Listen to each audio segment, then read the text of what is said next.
All right, so this is in fact a True School Sports late night special report, and this is my reaction to the news that's being put out there by a number of news outlets, Boxing Scene and Ring Magazine, respectively, about just what exactly is the next move for Vergil Ortiz. Vergil Ortiz, one of the brightest talents in American boxing. You know, for as talented as he is, he's in the latter stages of being in his 20s. He's approaching 30. He's been at 140 pounds, didn't fight for a world title. Been at 147 pounds, didn't fight for a world title. He's at 154 pounds, has yet to fight for a world title. And it seems like now, based on the reports, that Rick Morrigan and the powers that be, they are considering a move to 160 pounds, which I'm not fully against. The middleweight division right now is historically bad, and the middleweight division, I've always said, I have a video on this channel from 2024 saying that I believe Vergil Ortiz will be the fighter to revive the middleweight division and inject a lot of life back into the middleweight division. So it would line up with some of my theories and narratives about him going back to 2024. But apart from the move middleweight, they've also talked about who his next opponent could be, and I hate to say it, man. I know we could all be the armchair critics and the armchair, just people that criticize the sport of boxing and the managers and decisions. And I get it. It's not easy. It's not an easy job. It's not an easy task moving these fighters. But you got to call a spade a spade.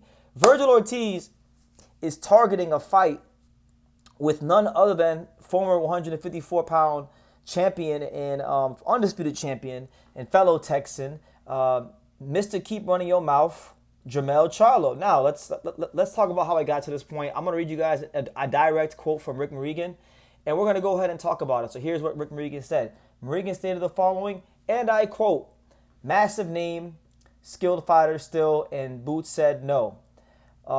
Samson Lukowitz, Fundura's promoter, dodged Ortiz as a mandatory and then told the world he will never let Fundura fight Vergil. Smart guy. Earl Spence retired. Tim Tszyu moved up.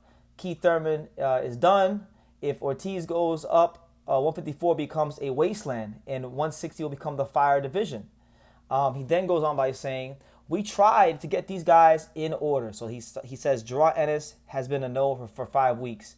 Fundura, no, and never will, as per Sampson in a public statement. Tim Tszyu told no now for medical and other plans pending. Laura told no for now, has another fight pending. Xander Zayas, for sure a no. Spence retired. Thurman looked too bad and retired basically. And then Charlo might be the only one possible for a solid fight. Now, I'll start there with Charlo because first and foremost, that is not the only option for Vergil Ortiz. That is not the only solid fight. He's got a solid option right there in the Golden Boy stable. He just got a win 16 days ago from the time of me shooting this video, and that's none other than Charles Conwell. That was the guy that I always suspected Golden Boy signed to match him up. I had a chance to sit down with Eric Gomez roughly about 16 days ago and ask him, would that be an option for Vergil? Is that going to be a fight for him? And of course, he gave me the whole non-committal, anything is possible. We're considering the options, and he gave me that promoter talk, right? So I really feel like that's the route they should go. Go fight Charles Conwell. I understand it's an in-house fight, and they may still have plans for Conwell. I don't know what Golden Boy's overall take is for Conwell, but they might still believe in him, and they might want to keep those guys away from each other. But I think that's the most realistic option. Now, in terms of a Jermell Charlo fight, I don't like the fight. I mean, I like the fight as an event. I think as an event in Texas, it'd be great for the fans of Texas. And I like great events. I love the state of Texas. At one point in time, I considered the state of Texas a second home. I've lived in Texas before. I used to live in Dallas. So I got a lot of love and a lot of friends in Texas. But that fight, to me, is no different than what an Earl Spence Vergil Ortiz fight would have been when they were talking about it not so long ago. Charlo, we have the only time we really seen Charlo since he lost to Canelo was when he was calling Sean Tittel a stupid bitch at the Fundura Thurman fight when Sean questioned him about some things. Other than that, we ain't seen or heard anything from Charlo since the Canelo fight. And it's been, what, roughly, if he fought Canelo in 2023, he fought Brian Castano in 2022. So we're talking about a whole presidential term since the last time Jermell Charlo competed at 154. That's no bueno. I'm not with that. I mean, I'll tell you this. Now, I doubt they can make this fight happen, but they did mention it. Arizmendi Lara is a opponent they talked about. I would love that fight. Lara is a guy that has had that belt for way too long. He's a guy who's fought a lot of names. If you beat him, what a way to announce yourself to the middleweight division. But as far as Charlo, I like Jermell Charlo. I have a lot of time for him. I'm a big fan of Mr. Keep Running Your Mouth. His prime years of, like 2019, 2020, 2021, 2022. That was a beautiful time in boxing, and he brought a lot of energy to the sport that was very needed at the time. And, one of the great action fighters of our time, if I'm being honest with you. But I really believe his moment has passed. He's 36 years old now. He hasn't fought in 3 years. He is following the same script that a lot of PBC fighters follow. The Keith Thurmans, the Earl Spencers, these guys that were prominent names in the mid to late, 2010s, early 2020s that lose a fight and then they take multiple years off and then they come back and they just get chucked into a big fight. And I don't like that. And I don't think it's really, it doesn't tell us much about Vergil Ortiz if he beats Jermell Charlo, because if he beats him, they're going to say he's fighting a guy who's coming off of a loss to Canelo, who hasn't fought here in 4 years, who's 36 years old. So, I like the Charles Conwell fight. I like Lara for a world title at 160 if they could get it done. But yeah, I mean, it's just a sad state of affairs for Vergil. Now, two things I want to address about Rick Regan's statements. Number one, he's saying that Jaron Ennis has been saying no for 5 weeks. Well, look, I'm not privy to the negotiations, but judging by how Rick has been in the past, they still probably want more of the percentage or more than they actually deserve at this point. But the negotiation ain't the same anymore. Jaron Ennis is now a 2-division unified champion, right? And he's unified champion at 154, and he's coming off of a star-making performance against Xander Zayas in one of the most commercially successful fights boxing in America produced for 2026. So that being said, I think if they were going to do that fight, they got to take whatever Boots gives them and be happy with that and bet on themselves and go win the fight because, you had a chance to fight Xander Zayas. You didn't do it. You fought Madrimov, and look where that got you. You had a chance to fight Jaron Ennis on a turkey card.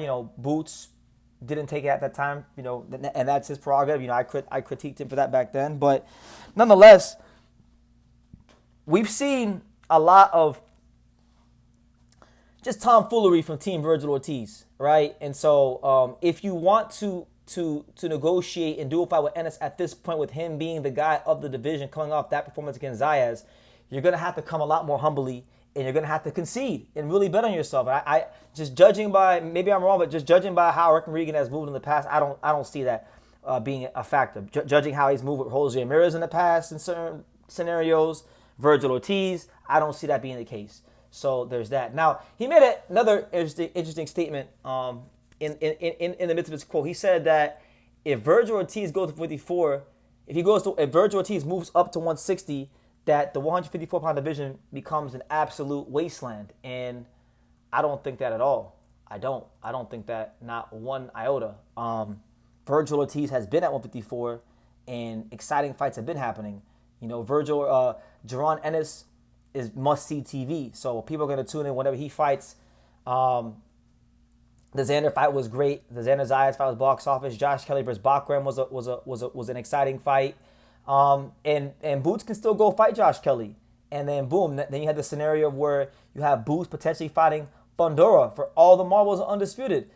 Vergil Ortiz is an awesome fighter. I love watching him fight, and I would like to see him get more active again. But Team Ortiz has nobody to blame but themselves for the position that they're in right now. They chose certain fights that were a complete waste of time, like Madrimov, and they didn't keep their feet on the ground. And in life and in boxing, when you don't keep your feet on the ground, these things can happen to you. And not even just that.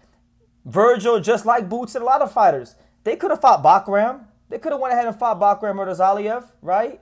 But Robert Garcia's trained Bakram, and he knows how hard a fight that would have been for Virgil. So they decided to go another direction.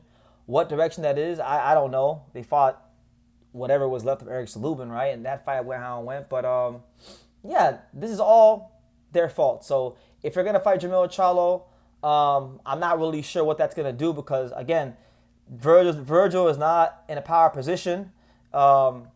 If Boots does fight Kelly and picks off that third belt, you're looking at probably Fundora versus Ennis in the summer of 2027. And Virgil's gonna have to play the waiting game. So it might actually be in Virgil's best interest to go up to 160 pounds as the biggest name up there. Go fight a guy like Denzel Bentley. Go fight a guy like, a Carlos Adames or a Jesus Ramos or something like that. Something to, Yohan Lee Hernandez, something like him. If you really want to roll the dice there. There's lots of fights you can do at 160 to either get him a belt or get him in position. But I think, honestly, his best option is not to stay at 54 anymore because he's just not in that position. And when you talk about the top level of boxing, it's all a game of positioning. From a management standpoint, to get these fights, you got to always make the right moves at the right time. Otherwise, you can set a fighter's career back a whole year or two, or sometimes in some cases 3. But I'm waffling on, guys. That's the news. Vergil Ortiz is targeting Jermell Charlo. And if he can't get Jermell Charlo, based on what's being said by his manager, they are looking and targeting a move into the middleweight division, which I've always thought was going to happen for a couple of years now. So it'll be welcome news for the 160 division. Disappointing that Vergil Ortiz still has not fought for a world title, even though he's fought some good fighters that have been champions. So let me know what you guys think. What are you guys making of all this? What do you think Vergil should do? Let me know what you guys would do. I want everybody out in the comments to put their manager's hat on. If you were the manager of Vergil Ortiz, which route are you taking him? Does he stay at 54 and continue to stay active till he gets his shot? Or are you taking him to 60 to pick off one of those belts before one of the 54 champions moves up? And, what do you think is the right course of action? Leave your comments down below. I will see you in the next video.